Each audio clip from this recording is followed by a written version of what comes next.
Hello friends, मैं wellness coach Sudhir आपका अपने यूट्यूब चैनल में स्वागत करता हूं।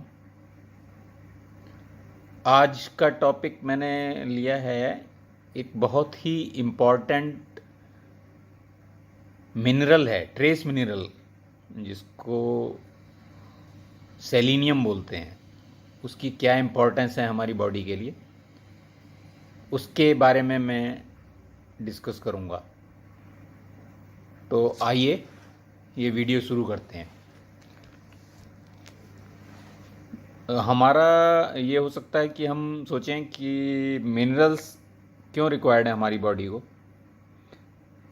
तो ये हमारी बॉडी की ग्रोथ के लिए, उसके डेवलपमेंट के लिए और हमें हेल्दी रखने के लिए मिनरल्स, बहुत सारे मिनरल्स की ज़रूरत होती है। स्ट्रॉन्ग बोन्स के लिए और नर्व्स ट्रांसमीटर के काम के प्रोडक्शन के लिए और उसके मेंटेनेंस के लिए भी बहुत सारे मिनरल्स हमें रिक्वायर होते हैं। मिनरल को ब्रॉडली हम दो कैटेगरी में डिवाइड कर सकते हैं। मैक्रो मिनरल्स, जो हमारी बॉडी को कुछ ज़्यादा क्वांटिटी में रिक्वायर होते हैं या हमारी बॉडी को उनकी कुछ ज़्यादा ज़रूरत होती है, और दूसरे ट्रेस मिनरल्स, जिनकी बहुत कम क्वांटिटी हमारी बॉडी में ज़रूरत होती है उसकी, लेकिन बहुत ही इम्पॉर्टेंट वो ट्रेस मिनरल्स भी होते हैं। मैक्रो मिनरल्स में जैसे कैल्शियम है, मैग्नीशियम है, फास्फोरस है, सोडियम है, पोटेशियम है, क्लोराइड है, सल्फ़र है। ये हमारे मैक्रो मिनरल्स कहलाते हैं और डेली इनकी रिक्वायरमेंट हमारे शरीर को रहती है डिफरेंट फंक्शंस के लिए, डिफरेंट ऑर्गन्स के लिए। और ट्रेस मिनरल्स में आते हैं हमारे आयरन है, मैंगनीज़ है, आयोडीन है, जिंक है, कोबाल्ट है, फ्लोराइड हैं, सेलेनियम है, क्रोमियम है। तो ये ट्रेस मिनरल्स जो हैं, इनकी बहुत कम मात्रा हमारी बॉडी को चाहिए होती है, लेकिन ये बहुत ही इम्पॉर्टेंट रोल प्ले करते हैं हमारी बॉडी के अंदर, हमारे हेल्थ के लिए। तो इसमें से एक जो ट्रेस मिनरल है उसके बारे में मैं आपसे डिस्कस करूँगा, उसके बारे में आपको बताऊँगा। ये है सेलेनियम। सेलेनियम मेटाबॉलिज्म में बहुत इम्पॉर्टेंट रोल प्ले करता है और ये जो है आपकी थायराइड की प्रॉब्लम को भी सॉल्व करता है। अगर सेलेनियम की कमी होती है तो इसकी कमी से जो आपकी ग्लैंड है, थायराइड ग्लैंड, वो थायरोक्सिन और ये आपके TSH, थायराइड स्टिमुलेटिंग हार्मोन्स, और जो हार्मोन्स सीक्रेट होते हैं उस थायराइड ग्लैंड से, वो प्रॉपरली नहीं कर पाती है थायराइड ग्लैंड। तो थायराइड में ये बेनिफिट करता है सेलेनियम। हमारी जो बॉडी है उसमें ऑक्सीडेटिव स्ट्रेस जनरेट होता है जब हम ऑक्सीजन इनहेल करते हैं, जो कि एक स्टेबल गैस है। 2 मॉलिक्यूल हैं उसमें ऑक्सीजन के, और ये ऑक्सीजन जब लंग्स के थ्रू ब्लड में हमारे जाती है और ब्लड से सेल्स में जाती है, हर बॉडी के सेल्स में, तो बॉडी सेल्स में जब बॉडी सेल ग्लूकोज को लेकर के, ब्लड के अंदर से ग्लूकोज लेकर के और ऑक्सीजन का एक मॉलिक्यूल लेके उसके साथ रिएक्ट करके एनर्जी जनरेट करता है। तो एक जो मॉलिक्यूल ऑक्सीजन का बच जाता है, जो बहुत ज़्यादा अनस्टेबल होता है और किसी भी ऑर्गन से, किसी भी उसके साथ जो मिलकर के एक फ्री रेडिकल्स बनाता है, जो कि हमारी बॉडी को नुकसान देते हैं।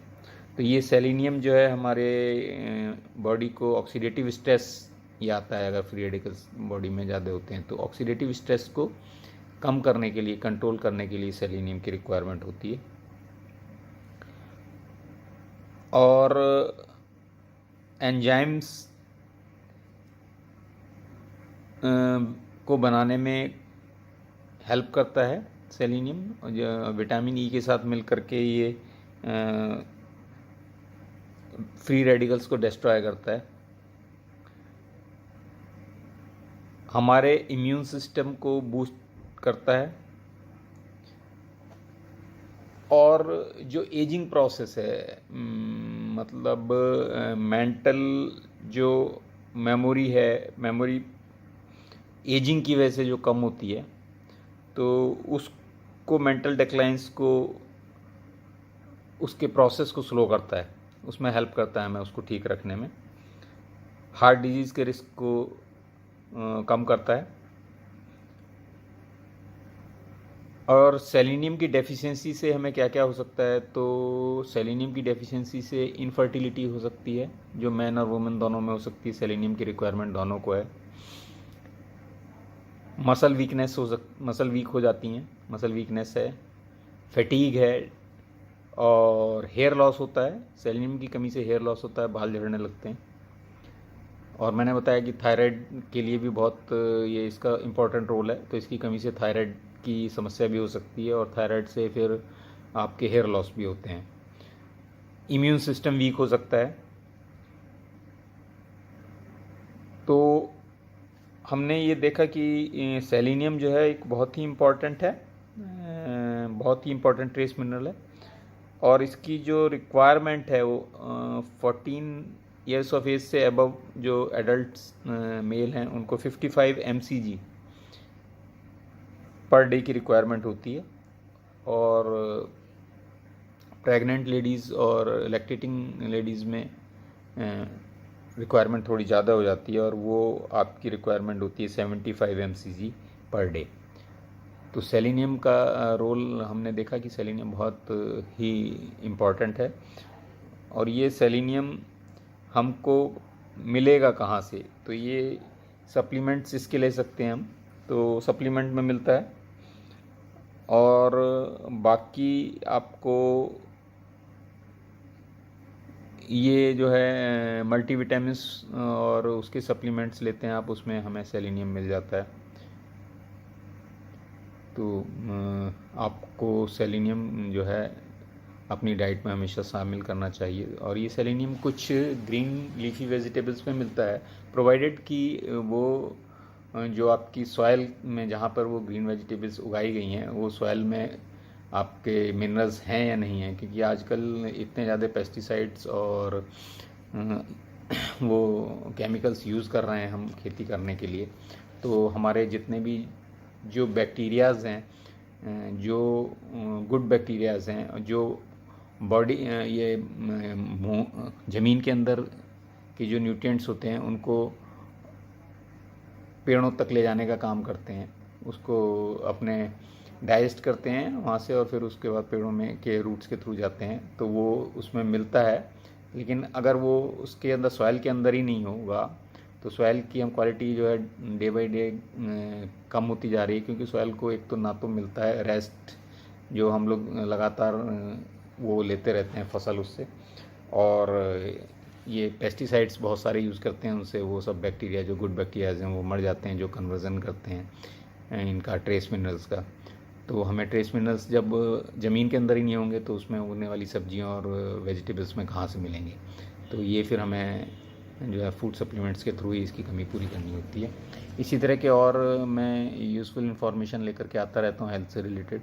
आपको ये वीडियो पसंद आया तो आप इसको लाइक कीजिए, शेयर कीजिए, और अगर आपने मेरा ये चैनल अभी तक सब्सक्राइब नहीं किया है तो उसको सब्सक्राइब कीजिए, जिससे आपको मेरे आने वाले सारे वीडियो मिल सकें। और इसके अलावा भी आप अगर किसी और टॉपिक पे, हेल्थ टॉपिक पे चाहते हैं मेरा वीडियो देखना, तो आप कमेंट बॉक्स में मेरे को लिख सकते हैं। Thank you.